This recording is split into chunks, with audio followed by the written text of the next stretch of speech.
Hey there, welcome to the second episode of #Law Internship Series. I hope आपने हमारा episode number 1 देखा होगा. अगर नहीं देखा तो मैं उसका लिंक नीचे छोड़ दूंगी और स्क्रीन के पे भी आपको कहीं मिल जाएगा. मुझे उम्मीद है कि आपने लॉगिरी के यूट्यूब चैनल को सब्सक्राइब कर लिया होगा और हमें इंस्टाग्राम पे @IamLogiri के नाम से जो है वहाँ पर भी फॉलो कर लिया होगा. आज हम बात करेंगे कि आपको क्या कुछ करना चाहिए अपनी इंटर्नशिप्स पे एज अ लॉ स्टूडेंट कि आप उसमें से मैक्सिमम लर्न कर सके एंड प्लस आप कुछ ऐसी चीज़ें करें कि उसका बेनिफिट आपको एज अ लॉयर भी मिले.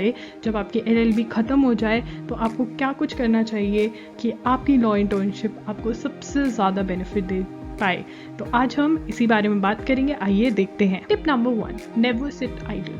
ये बहुत ही ज़रूरी कॉन्सेप्ट है क्योंकि कई बार बहुत बार ऐसा होता है कि इंटर्न्स के लिए ज़्यादा काम नहीं होता. तो आपको क्या करना चाहिए, आपको या तो अपने एसोसिएट या सीनियर से काम मांगना चाहिए. इससे एक इम्पैक्ट पड़ेगा कि आप काम करने में इंटरेस्टेड हो.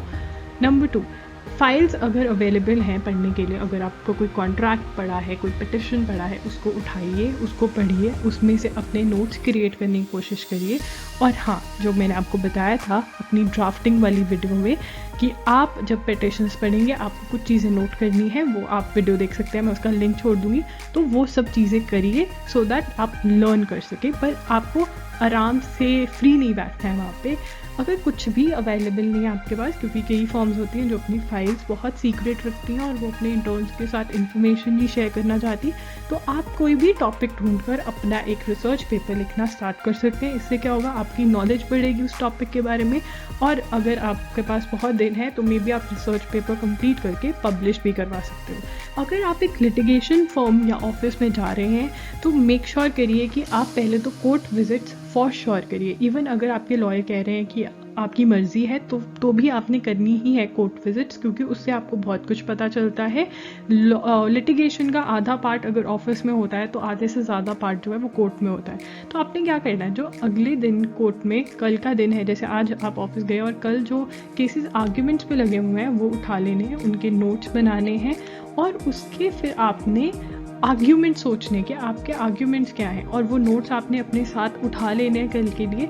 और फिर अपने नोट्स और आर्ग्यूमेंट्स आपने कंपेयर करने हैं अपने सीनियर के नोट्स और आर्ग्यूमेंट से. तो ये सब कुछ आपको करना है. टिप 2, अब आपको ये बात ध्यान रखना चाहिए कि वकालत, law, litigation, law forms, corporate law, कोई कुछ भी किसी भी फील्ड में आप जाइए एज अ लॉयर, वहाँ पे आपके कनेक्शंस, आपकी नेटवर्किंग ही सबसे ज़्यादा इम्पॉर्टेंट है. तो आपको क्या करना चाहिए, ये नेटवर्किंग और कनेक्शंस क्रिएट करने के लिए आपको दूसरे इंटर्न्स के साथ बात करनी चाहिए, आपको अपने एसोसिएट के साथ बात करनी चाहिए. देखिए, बटरिंग नहीं करनी है. बहुत लोग बटरिंग करने लग जाते हैं तो एसोसिएट्स को अच्छा नहीं लगता. बात करनी है, आपको अपनी नॉलेज शेयर करनी है. Try to be nice and help others. कभी भी अगर आप बहुत अच्छे लॉ स्कूल से भी हैं तब भी आपको ये नहीं कहना अरे मैं तो वहाँ से हूँ, मैं नहीं बात करूँगा. आपको ये नहीं पता कि कल को अगर आप एक, मान लीजिए आपको जॉब की ज़रूरत है, किसी को भी हो सकती है, क्या पता एक कोई भी आपका फ्रेंड जो आपको इंटर्नशिप में मिला था वो आपकी हेल्प कर दे. या मान लीजिए आपने अपनी लिटिगेशन की प्रैक्टिस स्टार्ट कर दी, आपको केसेस चाहिए, ठीक है, तो आपको ये वाला जो आपके फ्रेंड्स मिले थे इंटर्नशिप पे ये आपको हेल्प कर दे या कोई और कनेक्शन कर दे, तो कनेक्शन से आगे एक से चेन बनती है कनेक्शन की. तो आपने हमेशा यह ध्यान रखना है कि एज एन इंटर्न आपने नेटवर्किंग करनी है, कनेक्शंस बनाने, बिल्ड कनेक्शंस. और अपने लिंक्डइन पे ऐड कर लीजिए, उनको फेसबुक पे ऐड कर लीजिए. कभी भी अगर नॉर्मली क्या होता है, हमने उनको देखा और हम फ्रेंड रिक्वेस्ट भेजिए, ऐसे नहीं करना है. बात करिए, एक रिलेशनशिप बिल्ड करिए सो दैट कल को अगर एक्चुअल में आपको उनकी ज़रूरत पड़ती है आप वो रिलेशनशिप, वो लाइन यूज़ कर सकते हैं. प्रोफेशनल रिलेशनशिप बिल्ड करने की कोशिश कीजिए. नॉर्मली क्या होता है कि जब भी लॉ स्टूडेंट्स इंटर्नशिप के लिए जाते हैं किसी भी फॉर्म में, एडवोकेट के पास, तो हमें छोटे मोटे काम दिए जाते हैं, ठीक है, जैसे रिसर्च करना. बट हम एक्सपेक्ट करते हैं कि हमें ड्राफ्टिंग दी जाए, कुछ अच्छा काम दी जाए, क्योंकि रिसर्च हम अच्छा नहीं मानते. जबकि रिसर्च एक बहुत ही अच्छी चीज़ होती है, आपको बहुत कुछ सीखने को मिलता है रिसर्च में से भी. सॉफ्टवेयर्स कैसे यूज़ करने हैं, लॉ फाइंडर कैसे यूज़ करना है, डिफरेंट टाइप के लॉ फाइंडर्स हैं, SCC का है, आपका मनुपात्रा है, ठीक है, बहुत सारे लॉ फाइंडर्स हैं, वो कैसे यूज़ करने हैं, डिफरेंट लॉ फाइंडर्स. फिर उसके बाद आपको उस टॉपिक के बारे में पता चलता है, आप बेयर एक्ट्स पढ़ते हो तो बहुत कुछ पता चलता है.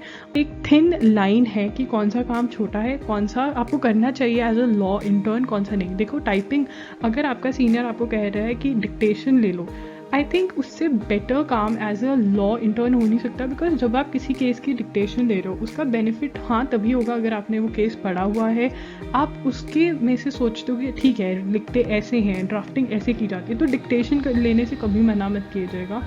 तो टाइपिंग वर्क हो गया, ठीक है कर सकते हो। फोटोकॉपी हो गया, फाइन, आपको फोटोकॉपी करना आना चाहिए, बहुत ज़रूरी है।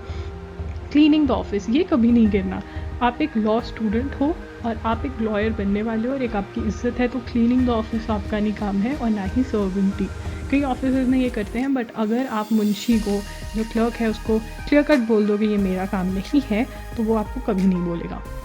टिप नंबर 4, जब भी आपका सीनियर, आपका बॉस, आपका पार्टनर, आपका एसोसिएट आपको बुलाता है तो हमेशा अपने साथ एक नोट पैड और पेन कैरी करिएगा। उससे पता चलता है कि आप सीरियस हो, आप इंटरेस्टेड हो काम में, और अब जब आपको वो कोई काम दे उसको अच्छे से सुने, और जो भी आपकी क्वेरीज है वो बाद में पूछ लें। B on time, yes, being on time is very important, चाहे वो कोर्ट प्रोसीडिंग्स हो या ऑफिस हो, क्योंकि जब आप अपने बॉस के साथ, एसोसिएट के साथ आप काम कर रहे हो और आप टाइम पे आ रहे हो, तो वो भी आपकी सीरियसनेस देखेंगे, तो ए आपको काम मिलेगा। बी, अगर आपको फ्यूचर में कभी उनको कोई केस रेफर करना है तो वो उनको हमेशा याद रहेगा कि हाँ वो एक बंदा था या बंदी थी जो यहाँ से आई थी एंड उसने बहुत अच्छा काम किया था, वो कहाँ पे प्रैक्टिस कर रही है आजकल या कर रहा है। तो एक इम्प्रेशन क्रिएट करना है, तो be on time. According to the place, अगर आप एनजीओ में काम कर रहे हैं, ऑब्वियसली आप सेमी फॉर्मल्स या कवर्ड कपड़े डालने की कोशिश करिए, बिकॉज जब आप एनजीओ में काम करते हैं आपको ये नहीं पता आपको कहाँ जाना पड़ जाए, तो सेमी फॉर्मल टाइप की लुक चाहिए। ऑब्वियसली आप पूरा फॉर्मल्स नहीं डाल के आओगे, बट अगर आप लॉ फॉर्म में जा रहे हो तो make sure you wear your dress very nicely and accurately. आप उसको आयरन कीजिए, शूज़ पॉलिश कीजिए, और अपनी जो हेयर है उसको अच्छे से कोम करिए, so that you look nice. How to intern in top law firms, अब ये बहुत ही बड़ा क्वेश्चन लोग पूछते हैं कि हम बड़ी लॉ फॉर्म्स में कैसे इंटर्न करें। देखो, जब आप स्टार्ट करते हो, जैसे मैंने पिछली वीडियो में बात किया था कि स्टार्ट एनजीओ से कर रहे हो, तो वहाँ पे भी कनेक्शंस क्रिएट करने की कोशिश कीजिए। वहाँ वाले कनेक्शंस ही अल्टीमेटली चेन बनेगी and you will make a connection.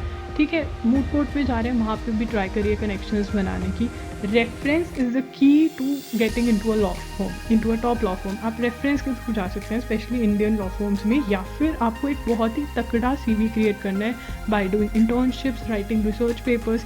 ये कोई इम्पॉसिबल चीज़ नहीं है। हम क्या चाहते हैं कि हमारी जो फर्स्ट इंटर्नशिप हो वो ही टॉप लॉ फॉर्म में हो। नहीं, अगर आपका एम है आपने टॉप लॉ फॉर्म में काम करना है या फिर इंटर्न करना है, तो आपको वैसा सीवी क्रिएट करना पड़ेगा, और वो सीवी तब क्रिएट होगा अगर आप एक्स्ट्रा करिकुलर एक्टिविटीज़ में एक्टिव होंगे, काम पार्ट लेंगे।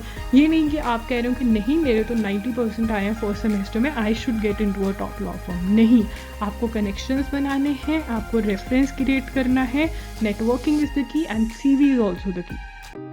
सो गाइज, आज के लिए इतना ही। हैशटैग लॉ इंटर्नशिप, मुझे उम्मीद है कि आपने पिछला एपिसोड नंबर 1 देखा होगा, जिसके अंदर मैंने बताया था कि कैसे आपको स्टार्ट करना चाहिए और कैसे आपको अपनी लॉ इंटर्नशिप्स पूरे ही 3 या 5 ईयर लॉ जो भी है आपका वो प्लान करनी चाहिए। तो वो वीडियो ज़रूर देखिएगा। और हाँ, लॉगिरी के यूट्यूब चैनल को प्लीज़ सब्सक्राइब कर लीजिएगा, सो दैट आप आने वाले एपिसोड्स देख सकें।